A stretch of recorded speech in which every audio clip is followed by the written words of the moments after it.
the National Broadcasting Company presents The Adventures of Sam Spade, Detective.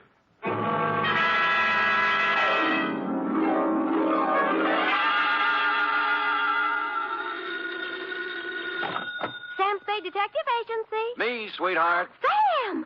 I heard you were hobnobbing with the wealthy set of our city. If what I was doing is their idea of hobnobbing, I'm glad I'm in the lower income brackets. What do you mean? What happened? I will only reveal that, Effie, in the intimate secrecy of our office. Was it that bad? Worse, Eff, emotions ran amok. Passions were strewn from Fisherman's Wharf to the peninsula. Oh. Hatreds festooned the very air. And there was jealousy, too. My. It was positively lurid, as they say. Well, do you think it's all right for me to hear it? Well, I'll expurgate it a little, F. I'll water it down to your strength. I'll use monosyllabic instead of polysyllabic words, and so on. Now, Sam, I want you to tell me everything you think I should hear. And then just a little more. It's a deal, F. Prepare yourself for listening, and I will shortly make my entrance with a saga of society skullduggery, the lowdown on the uptown and all that. Now, if we need a name for it, why not call it the Vendetta Caper or the Revenge of Monte Cristo?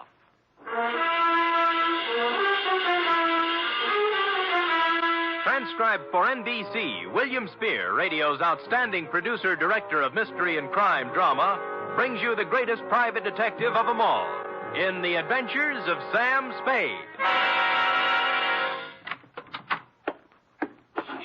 You don't have to call, Sam. I'm right here. Let me take your coat. Well, Effie, isn't this sufficient of you? Now, be quiet and give me your coat. All right. Thank you. Now, I've oiled your chair so it won't squeak. Sit down. Well, you make me feel like an emotional invalid, but it's wonderful. And here, Oh, will miracles never cease? a double. Well. It's 8-year-old stuff. I had Friskin's drugstore send it up. Applejack, it's called. Applejack. Well, what brought it on, F? Why this particular polishing of the Applejack? Well, Come on, out with it. no, I just thought, well, you've been working with the rich people, and maybe you were handsomely compensated. Hmm? And, my back salary? You're not mad, Sam? Well, as it happens, I did make a few dollars, and yours will be the first account settled. Oh, Sam! So, it wasn't me. It was the money all the time. No, Sam, no, I just... I accept your apology. To Lieutenant J.F. Randall, San Francisco Police Department, from Samuel Spade, license number 137596. Subject, The Revenge of Monte Cristo. Monte Cristo? Is this a historical drama? Christoph. Cristoff. Oh. Monty. Monty. And it's still a historical drama. Dear Lieutenant, revenge is an old-fashioned motive, but when you get it raw and distilled, as in the Gosden affair, it's new all over again. This was the slow-burning, deliberate kind of passion that starts smoldering way back in the forgotten days and explodes among some people who never knew they were living over a keg of dynamite. It was yesterday morning that the distant sputtering of the fuse began to be heard by a man named Chandler Gosden. You know him, the hulking rich boy, the electrical appliance scion who took up professional boxing for a while. I think he was billed as Gold Plate Gosden, a society scrapper. And he was doing well, too, until a right cross by someone who needed the money more than he did sent him back to clipping coupons. Spade? Yeah? I'm Chandler Gosden. Well, I recognize you. What do guys like you charge? Well, it depends on the job. Investigation. $60 a day, and any unusual expenses. Cheap. Well, Do you guys have some kind of a code, huh? code? You know, like doctors. Do you keep things in confidence? Well, most of us do, including me. I don't suppose it'd make any big difference if it got out. I'm not afraid of him. I just as soon punch him in the mouth as look at him. Who? Monte Cristo. Heard of him? No. Moved into the peninsula, my neighborhood. Bought the Major Dunhill place. Oh, yeah, I know the estate. Must have cost plenty to buy. $250,000, I hear. And what's money these days? Everybody's got it. Yeah, isn't it awful? It's a tax scheme, I suppose. Ever since he moved into that ark of a house, he's been throwing parties.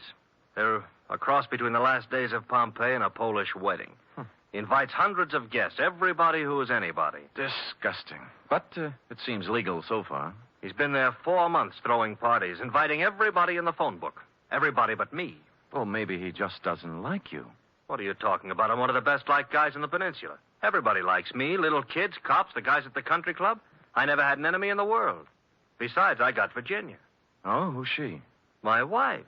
Oh. One of the sweetest little girls that ever came down the pike. Well, my apology. She was a bald one. Oh. year I married her, she was the social catch of the year among the women. Really? Yeah. So was I among the men. Well, Look, I got to tell you some more. A month ago, one of my company warehouses burned down. Somebody slipped up and the fire insurance hadn't been renewed. I lost $350,000.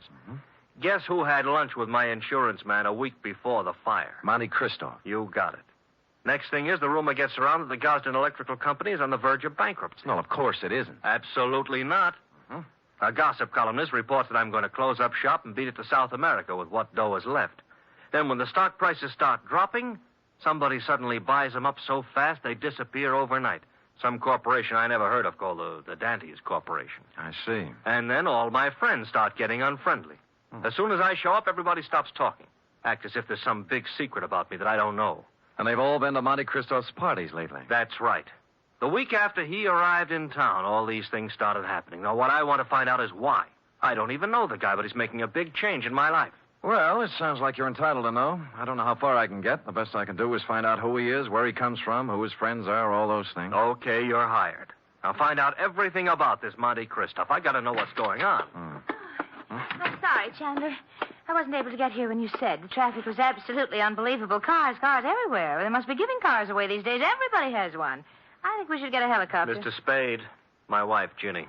Well, how do you do, Mrs. Gosden? Chan, I hope you haven't lost your head and blabbed everything to him. I told you these sort of men weren't trustworthy. I beg your pardon, madam? Look, Ginny, I told him, and he's a good guy. Well, if you just want to go around giving your life secrets... Oh, shut up, will you? I'm the man of the house. Really? And I suppose I count for nothing? Oh, no, forget it. Spade, I'm depending on you. Don't let me down.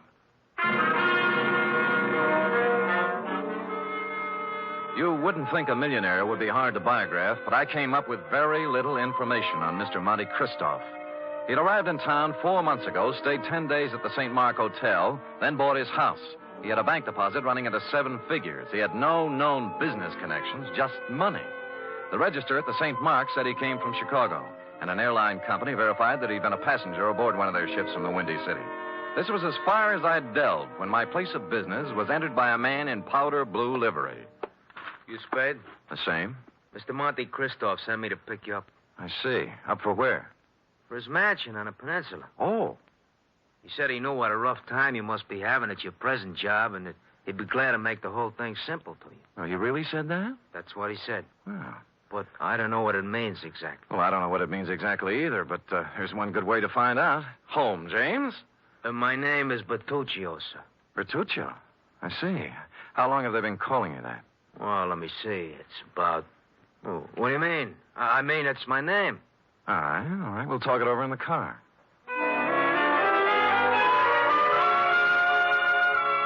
The car was long and blue and smooth.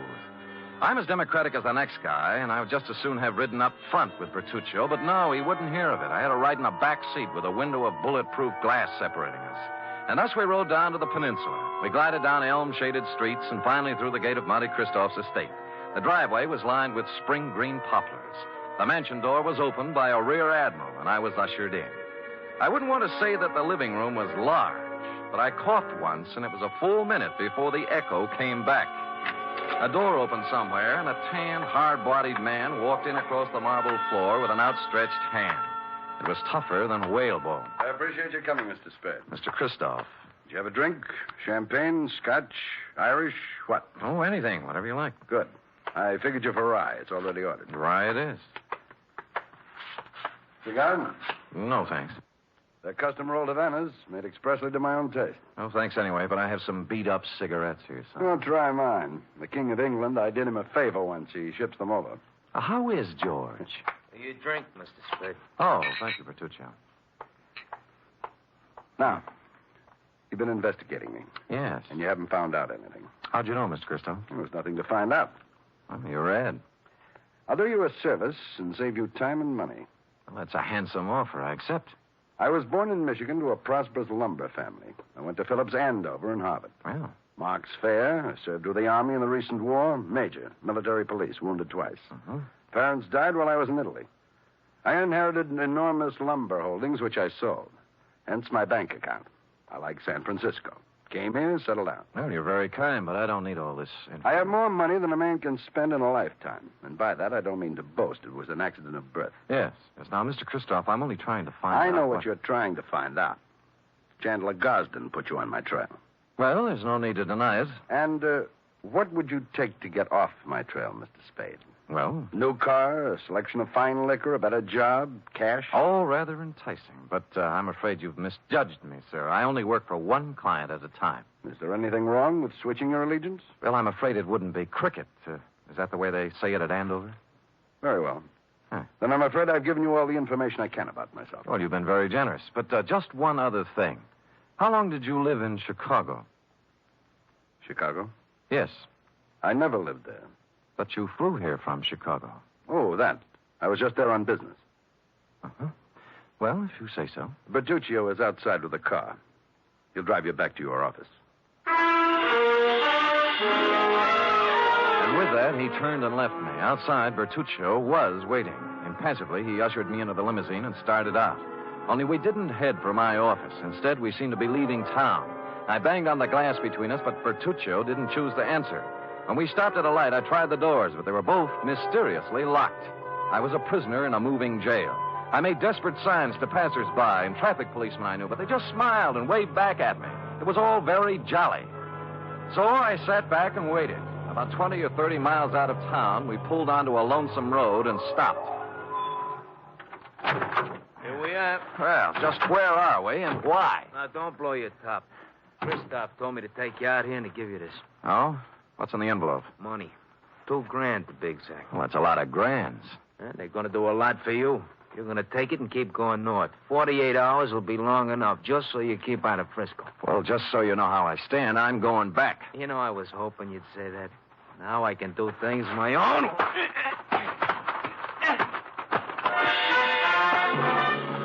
He pulled out a long black sap and started wielding it. The first cut just grazed my head and smashed into my shoulder. I blocked his second blow and moved in for some close work. The third time he swung at me, his arm caught an overhead tree branch, and that was his undoing. He took 4 or 5 and then went down and out. I searched him, and his billfold revealed that he was Joseph Kowalski, late of Chicago, Illinois. The cards and addresses it contained left little doubt that Kowalski was in the rackets. I threw him in the car and drove back to town and police headquarters. He was awake by then, and I had to drag him into the hall. You want him locked up, Sam? What for? Assault and battery, assault with a deadly weapon, assault with intent to murder, mayhem, anything. You can't lock me up. I didn't do any of those things. Anyway, if I did do them, it was in San Martin County, not Frisco. Well, Sam, I don't know what I can do. He's got to do something in our jurisdiction. Sure, see? All right, he picked my pocket on the way into town. Here, Kowalski. What? See, look, he's got my wallet in his hand right now. Why, of all the brazen lawbreakers, you going to let him get away with this, walking right into headquarters with the evidence in his hand? Oh, wait a minute. Come on, Kowalski. We go pretty hard on pickpockets in this town. I'm being framed. I want a lawyer. Get me a telephone. He was dragged away, protesting. He got no sympathy from me. He started. Lieutenant Randall then teletyped Chicago to find out more about him. In about an hour, the report came back. I won't read his whole record, Sam, but he's paid for everything, they say. He's clean. Huh? However, it does say he was the bodyguard for a man named Barney Moffat. Says Moffat was a shady business operator. Picked up several times. Nothing hung on him. He left town about the same time Kowalski did. He's listed as undesirable, but he's not wanted. Oh, thanks, Lieutenant. If a man named Barney Moffat had a hood named Joseph Kowalski as a bodyguard, and they both disappeared from Chicago at the same time, the obvious conclusion was conclusively obvious. I drove the limousine back to Christoph's estate. But as I parked the car, my headlights hit another car. There was someone getting into it, Mrs. Chandler Gosden. Oh, you, what do you think you're doing? Remember me, Sam Spade? Oh, detective. Yes. What are you following me for? What were you doing in Christoph's house? I thought he wasn't a friend of yours, or your husband. Mr. Spade, get in, please. Let's talk. Okay, spill it. It's none of your business what I was doing in there. But whatever it was, I want you to forget you ever saw me. That'll be pretty hard to do. Would money help you? In this case, no. What do you care what happens to my life or Chan's or Christoph's? Because your husband's paying me to worry. All right. But if I were you, I'd just forget that you ever met any of us. Because this mess we're in is so bad that nothing you or anybody else can do is going to get us out of trouble. with that, she burst out crying, and I couldn't get anything else out of her, so I let her go, and she drove off. I walked up to Christoph's house, knocked on the door, and a servant opened it. Took a couple of steps inside when 6 pairs of arms grabbed me. Some of them had fists on them. The struggle was just getting lively when Christoph appeared. All right, let him go, let him go. Well, I don't appreciate this kind of treatment, Christoph. You weren't hurt, Spade. All right, men, take a walk. Now, what's it all about? It was my orders if you ever showed up here again. Why'd you soften? I just heard about Kowalski. You managed that very well. I admire resourcefulness. How would you like to work for me? No thanks, Moffat. Moffat. Barney Moffat, late of Chicago and the rackets. So you know, huh? Well, I wasn't sure until just now, but you've cleared up the doubt. How much do you know? Very little. Just that you were a shady operator, but nobody's looking for you or anything. Spade, I did a lot of things. Several years at tightrope walking with the law. But I never did anything they could jail me for. I have an idea you're considering doing something in the near future. What makes you say that? Well, it's a vendetta, isn't it? Monte Christoph and Bertuccio the Steward and the Dentist Corporation. You couldn't resist the drama, could you? All from Dumas' novel. But why? Why do you want to play the Count of Monte Cristo? What did Gosden do to you to merit all this revenge? Tomorrow. It'll be over tomorrow. And with that, he clutched at his heart and fell forward at my feet.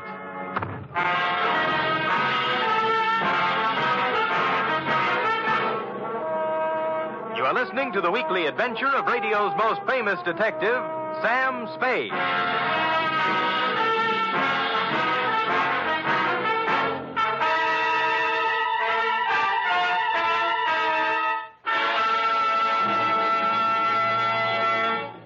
Three chimes mean good times on NBC. If you've been searching for mystery on Saturday night, put away your magnifying glass and follow these clues. Dial this NBC station tomorrow evening and listen for the chimes, and then you'll be off on a perilous trip with The Man Called X, starring Herbert Marshall. And if you've been searching for music, too, on Saturday, then Eileen Wilson is your dish as she stars in Your Hit Parade with Snooky Lanson and Raymond Scott's orchestra. And now back to the Vendetta Caper, or The Revenge of Monte Christoph, tonight's adventure with Sam Spade.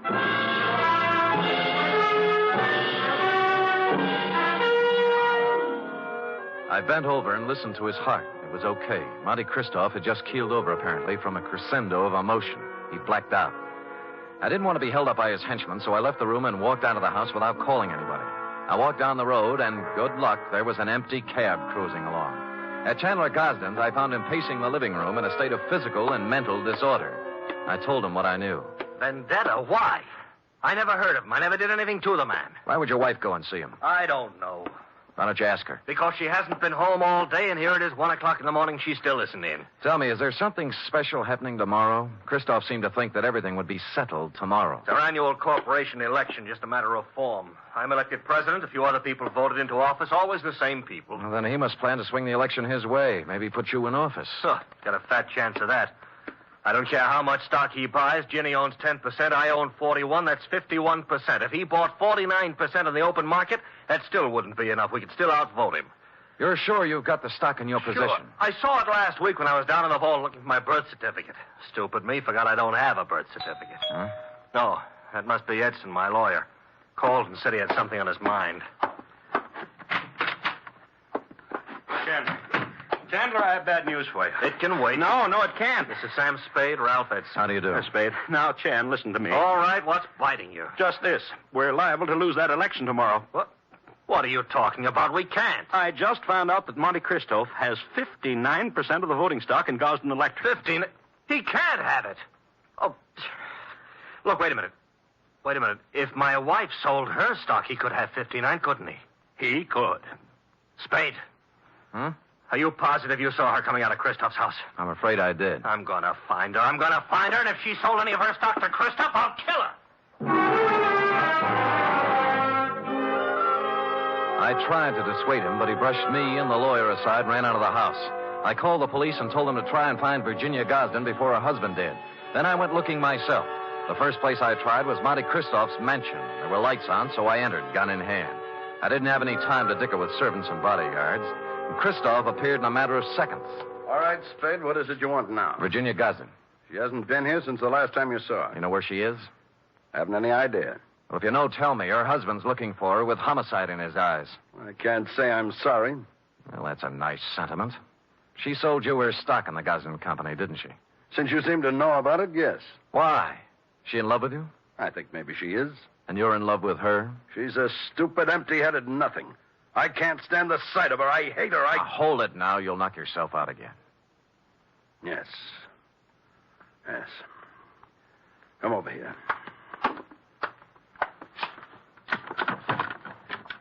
Take a good look at that. No, it's a pillow. An ordinary pillow. So? You notice how dirty it is? Yeah. Notice that it isn't even stuffed with feathers. They were too good. It's stuffed with dirty cotton rags. Well? My father's head was lying on that pillow when he died. I've kept it ever since as a reminder of who killed him. Who did? A man named Elwood Gosden. A man who cheated and lied and stole everything he had in his life. Chandler's father, huh? Yes. My father and Elwood Gosden had a hardware store once. My father invented an electric iron. Ever heard of the Gosden iron? Yeah. It should have been the Moffat iron. Elwood Gosden stole the plans from my father, registered them first, and then drove my father out of business. He made a fortune out of it, and then went into other electrical appliances. Well, things are beginning to gel now. My father became a peddler and died poor and broke and ill. My mother died 20 years before she should have from overwork, while the Gosdens grew fat and respected on the Moffat brains. So you started your vendetta, huh? I started it the day my father died. I set out to make one thing in this world, money. And I made it in handfuls. You can look me up. Barney Moffat, Chicago. Gambling, black markets, gun running, slave trading, anything and everything that had a big profit in it. And then I set out for San Francisco to break that Creighton son of Elwood's and his whole family. And on the way, you lost a guy named Barney Moffat. What difference? Huh. Look, you've got money now and everything you need. Why go on with it? I don't care anything about money. I only want to use it against them. Do you know why I had all those parties? To buy stock from people. Yes. Stock in the Gosden Company. I've paid twice, 3 times what the shares were worth. But right now, I own 59% of the Gosden Enterprises. And tomorrow morning, when the two of us meet at the stockholders' meeting, I'm going to vote him out of office and take over the company. And then, I'm going to drive it right into bankruptcy. And you got Mrs. Gosden's stock by making her fall in love with you. I had to. Now, let's talk about it anymore. About Chandler Gosden. He's a man with a very short and violent temper. He might come gunning for you. That's just what I hope he does. Ask the man at the door to show you out.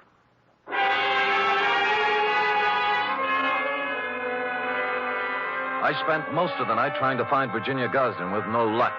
Chandler didn't return to his house, so I didn't know what he was up to. It was early the following day when I got my first report. Lieutenant Randall called me down to police headquarters. We found her, Spade. Dead or alive? Oh, about halfway in between. She was shot in the chest at close range. Gun right up against her. But she's still living. And what are her chances? Fair. Where'd you find her? In a walk-up apartment on Polk Street. It was registered to her. Looked like a love nest, a place where she met a boyfriend or something. No weapon. I see. I figure murder attempt, her husband. We have a pickup on him right now, but so far he's vanished. Shame. Fine old San Francisco family. What do you know, Sam? Well, give me a free hand for a couple of hours, will you? Maybe I can do something for this fine old San Francisco family.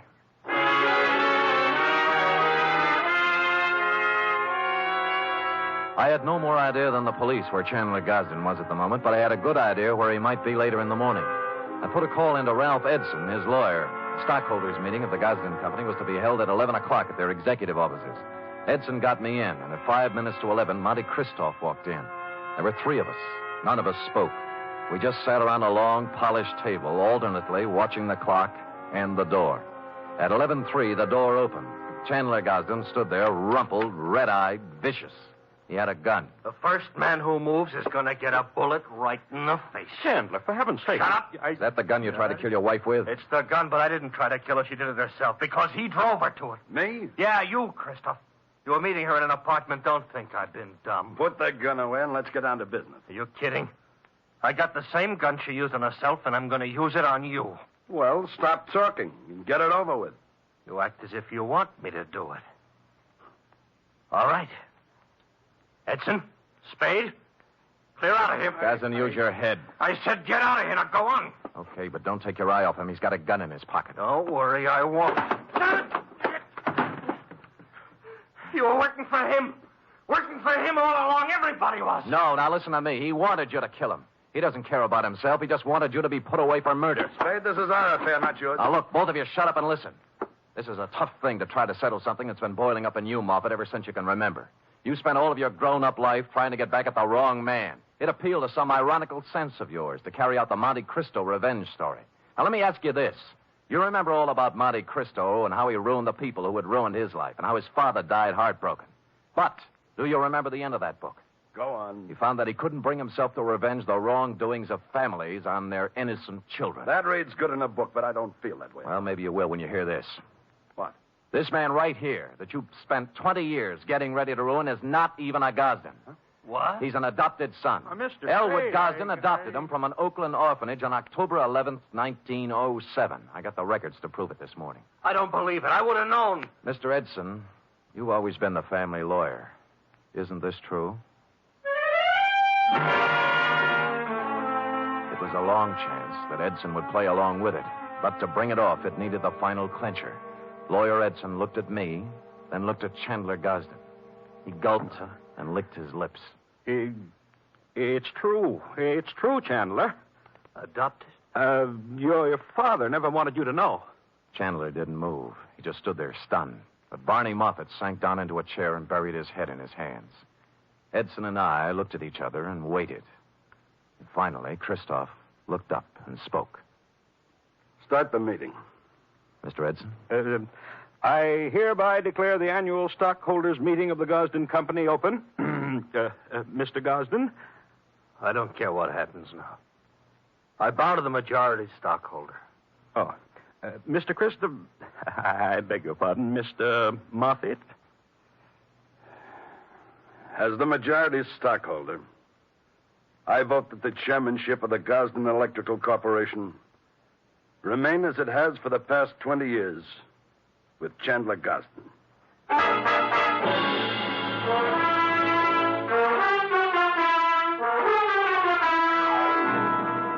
Period. End of report. Oh, Sam, you were magnificent. It was rather a stirring scene, wasn't it? I was good. But it was superb. It really was. Mm-hmm. Did he sign over the stock and everything? Oh, he did indeed. Oh. Sam, do you think the world will ever get to a time when everybody has all he wants? And instead of trying to get more, everybody spends his time just trying to enjoy life? Well, you know best, Effie. Do you really believe that, Sam? Well, you've got to believe something. It's better than nothing. I guess. I have a theory, too, Sam. Well, spout it out. Well, if everybody in the world picks somebody else to be nice to, there'll never be any more trouble anywhere. How do you figure that? Well, before you can be nice to somebody, you have to think nice thoughts, see? And once you start thinking nice thoughts, well, you can see how silly the bad ones are. Effie, come here. You know, I might just put you up as a candidate for a chair of philosophy at Columbia. Oh, Sam. I know who you picked out to be nice to. Me. True. And I picked you. Good night, Sam. Good night, sweetheart.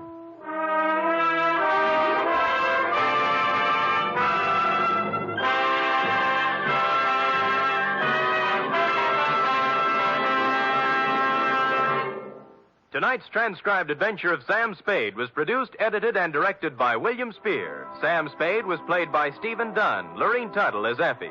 Script for tonight's adventure by John Michael Hayes. Musical scoring by Lud Gluskin, conducted by Robert Armbruster.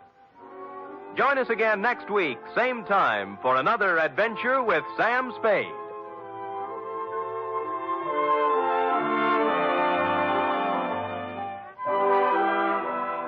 Tomorrow, Dennis Day and Judy Canova entertain you on NBC.